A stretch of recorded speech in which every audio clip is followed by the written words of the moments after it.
हमारे चैनल कामनी वाजपेयी की कहानियां में आपका स्वागत है। आइए सुनते हैं कहानी सुहागन एक रात की।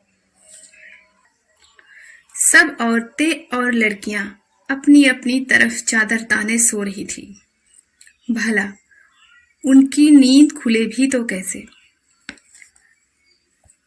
रात के 1 बजे तो ये सब बारात से वापस आई थी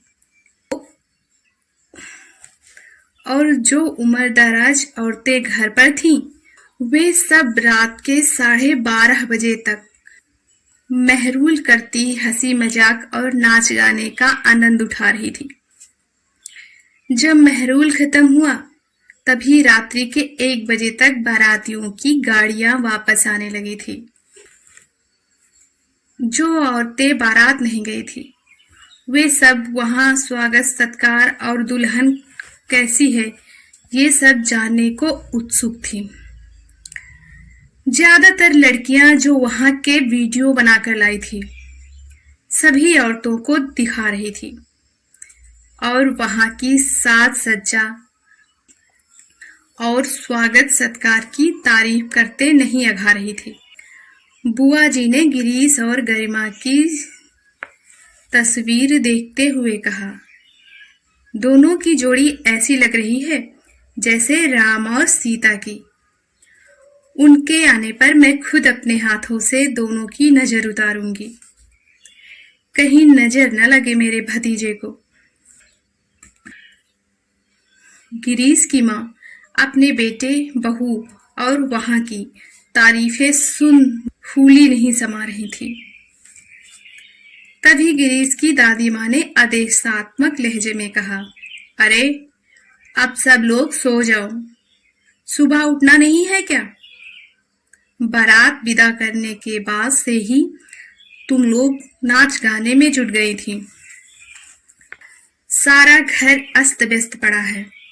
सुबह बारात आने से पहले सब कुछ सही करना है और गिरीश का कमरा भी तो ठीक करना है। यह कहते कहते वह मुस्कुरा दी। बिमला ने कुसुम से कहा, चलो हम सब लोगों के बिस्तर लगा दें। आंगन में किराए के गद्दे, तकिया और चादर रखे हुए थे। कुसुम थकी है, लाओ भाभी, आपके बिस्तर लगाने में मदद मैं कर दूंगी। उनके सहयोग के लिए गिरीश की ममेरी भाभी अलका भी आ गई। सब चादर तान सो गए, पर बिमला जी को नींद नहीं आ रही थी।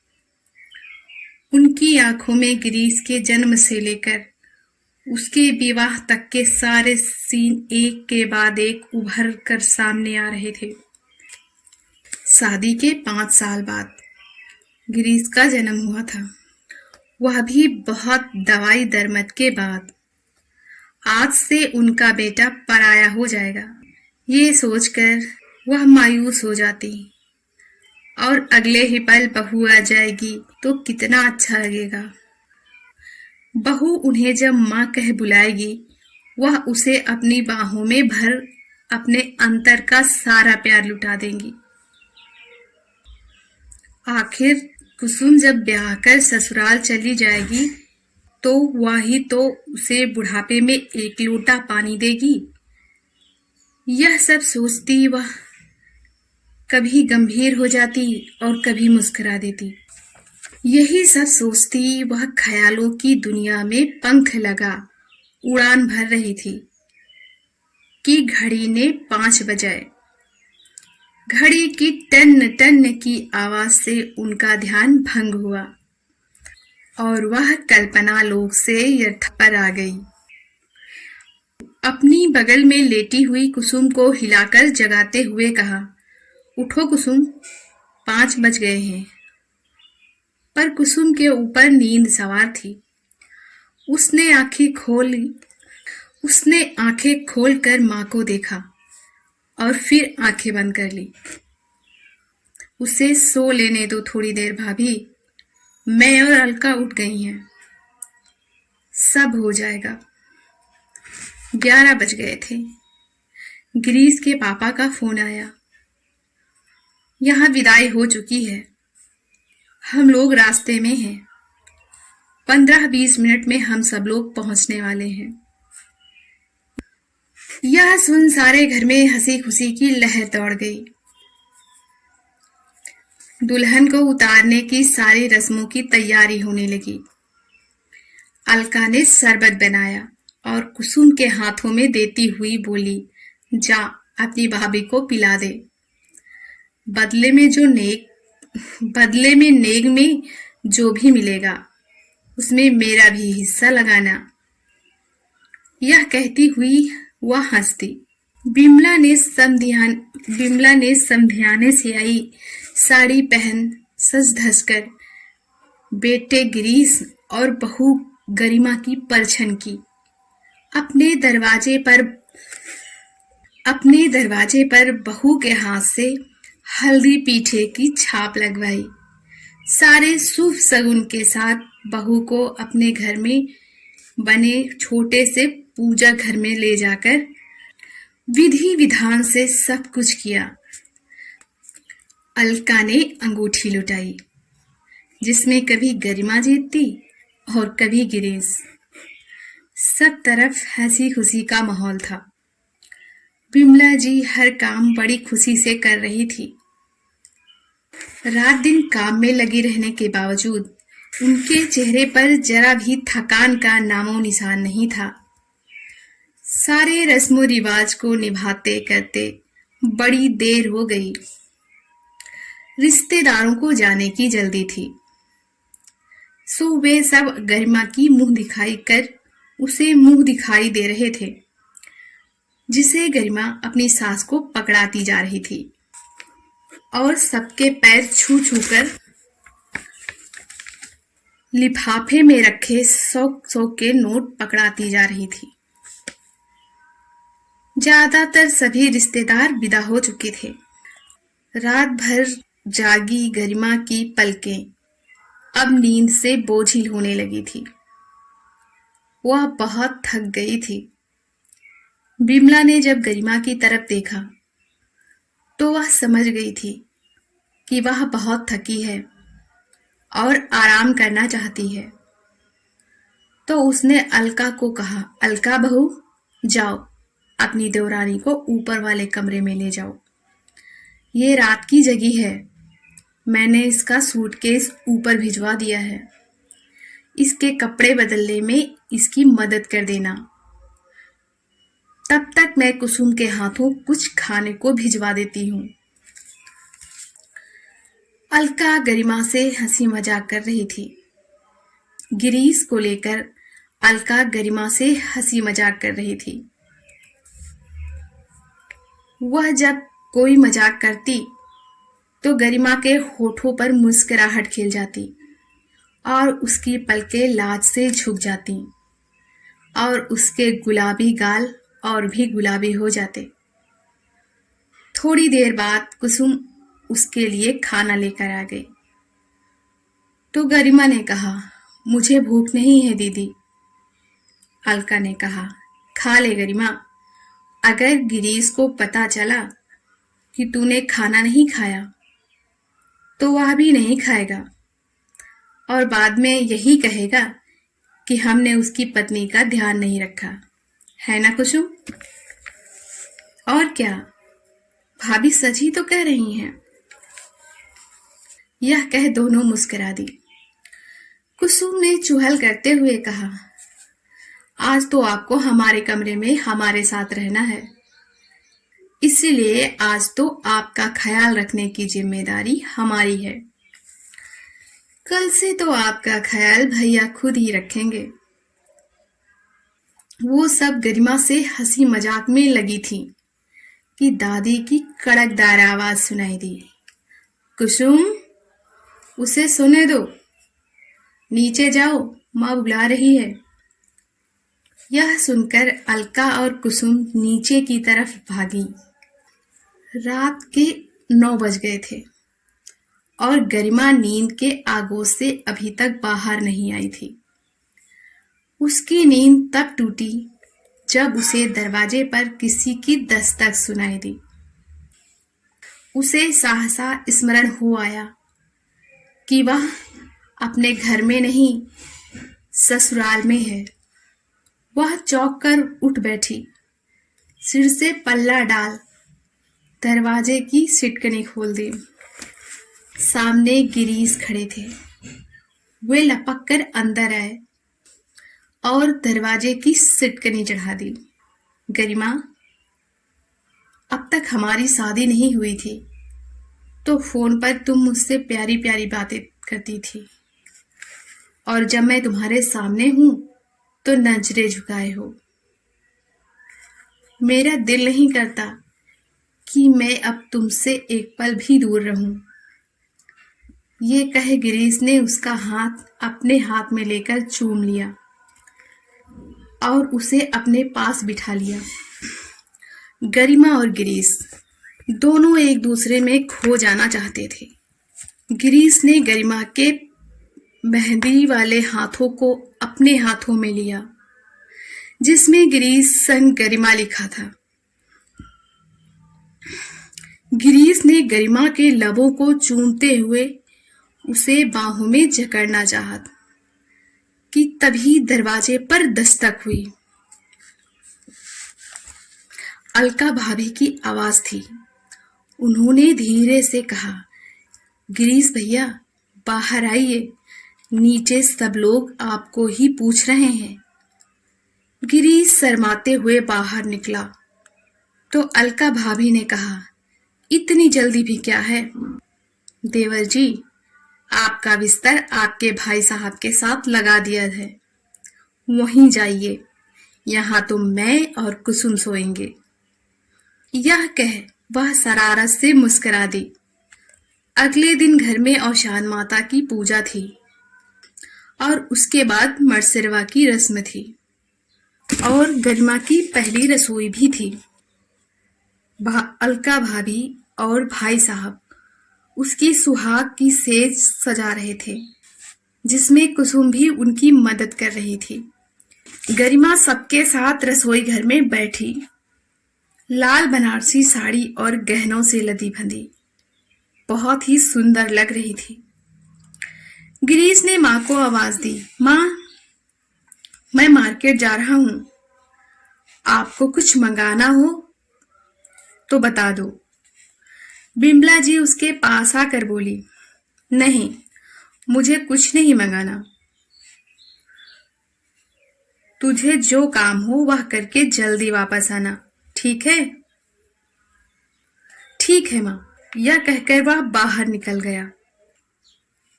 बुआ जी गरिमा से शरारती लहजे में मुस्कुराते हुए बोली, मुझे लगता है वह रात के लिए मिठाई लाने गया है।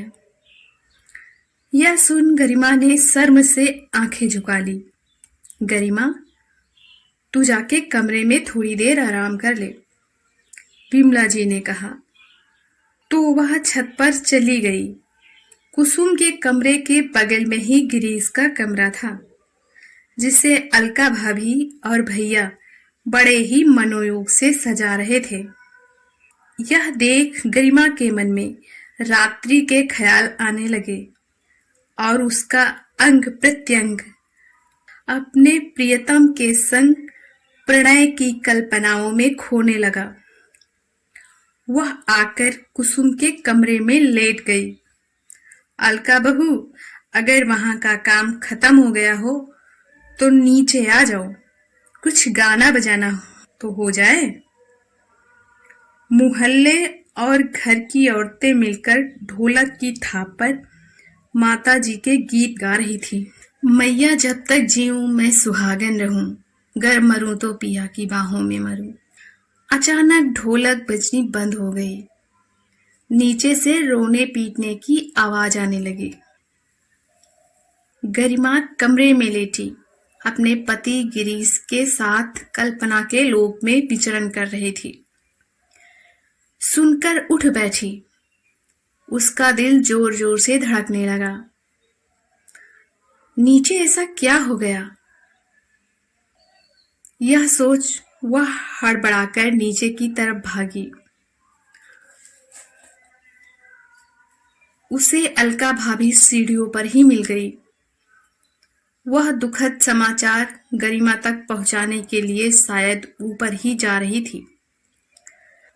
वह गरिमा को देखते ही फफक पड़ी और उसे बाहों में संभालते हुए बोली, छोटी। गिरीश भैया। इसके आगे वह कुछ भी ना बोल पाई। उसने गरिमा को पकड़कर किसी तरह से बची हुई सीढ़ियों से नीचे उतारा और आंगन तक लेकर आई। वहां उसकी सास लगभग बेहोशी की अवस्था में लेटी हुई थी। एक तरफ कुसुम अपनी बुआ जी की बाहों में सिमटी उनके वक्ष से लगी फफक फफक कर रो रही थी। उसकी आजी सास का भी हाल बुरा था।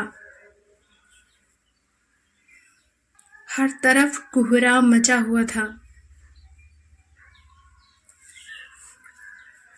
पड़ोसिनें सबको संभालने की नाकाम कोशिश में जुटी हुई थी। गिरीश की बुआ जी ने फोन कर गरिमा के मायके में सब कुछ हिचकियों के साथ बड़ी मुश्किल से बताया कि उनकी बेटी की मांग काल ने एक सर्प के रूप में उसके पति को डसकर उजाड़ दी। क्रूर कालचक्र ने उसकी खुशियों को टुकड़े टुकड़े करके जीवन की खुशियों को क्रूरता से रौंद डाला। वह जब मार्केट से लौट आया तो सामान का थैला कुसुम को पकड़ाकर जाकर बाहर बरामदे में पड़ी हुई कुर्सी पर जाकर बैठ गया और कुर्सी पर सिर टिकाकर आंखें बंद कर ली। तभी अचानक सांप की फुफकार सुन उसने आंखें खोली कि वैसे ही उसने उसके पैर में अपने विषैले दांत गड़ा दिए। तमाम कोशिशों के बावजूद थोड़ी ही देर में उसकी जीवन की लीला समाप्त हो गई। गरिमा दीवार के सहारे आंगन के एक कोने में बैठी थी। अलका भी उसी के पास बैठी थी। एक पड़ोसिन दूसरी पड़ोसिन से धीरे धीरे कह रही थी, अरे बहू पता नहीं कैसे अपशगुनी है। कल ही गृह प्रवेश किया और आज ही बेचारी विमला जी का इकलौता बेटा इस संसार से चला गया। अलका ने रोते हुए कहा, ऐसा ना कहिए, इसमें इसका क्या दोष। इसकी भी तो जिंदगी उजड़ गई। अरे जिंदगी उजड़ गई तो फिर से बच जाएगी, पर इनका बेटा तो ना आ पाएगा। अलका कुछ नहीं बोली। गरिमा पलक अपनी मेहंदी रची हथेलियों को देखे जा रही थी, जिसमें बड़े ही सुंदर ढंग से लिखा था, गरिमा संग गिरीश।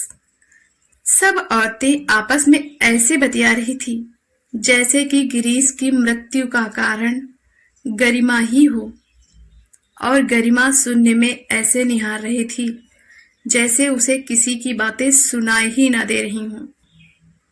वह न रो रही थी न चिल्ला रही थी, बस चुपचाप गुमसुम सी बैठी थी। थोड़ी ही देर में गरिमा के घर वाले आ गए थे। कल ही उन्होंने अपनी लड़की विदा की थी और आज भगवान का यह कोप। उनके ऊपर तो दुखों का पहाड़ ही टूट पड़ा था।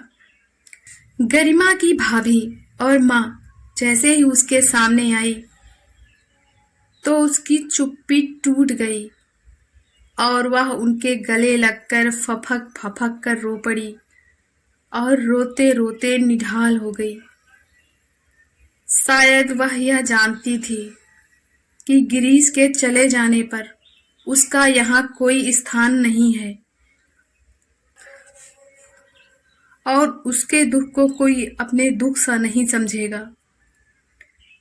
इसलिए वह अपने दुख के सागर को अपने अंतर में समाये बैठी थी, और जब उसे अपनों का साथ मिला तो वह समंदर बाहर आ गया।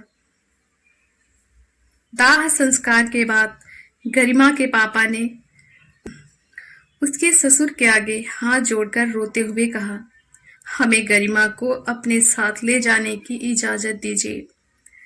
यह सुनकर वह भी रोने लगे, पर उन्होंने दुखी मन से उनकी बात मान ली। वह अब उसे रोकते भी तो किस अधिकार से और किसके लिए, जो इसे इस घर में ब्याह कर लाया था। जब वो ही नहीं रहा तो ये यहाँ किसके सहारे रहेगी। वह एक रात के लिए सुहागन बनी और जिंदगी भर के लिए विधवा हो गई। हमारी पूरी कहानी सुनने के लिए आपका बहुत बहुत धन्यवाद। हमारी कहानी आपको कैसी लगी प्लीज़ कमेंट करके ज़रूर बताइएगा। अगर आप हमारे चैनल पर नए हैं तो प्लीज़ लाइक, सब्सक्राइब और शेयर करें।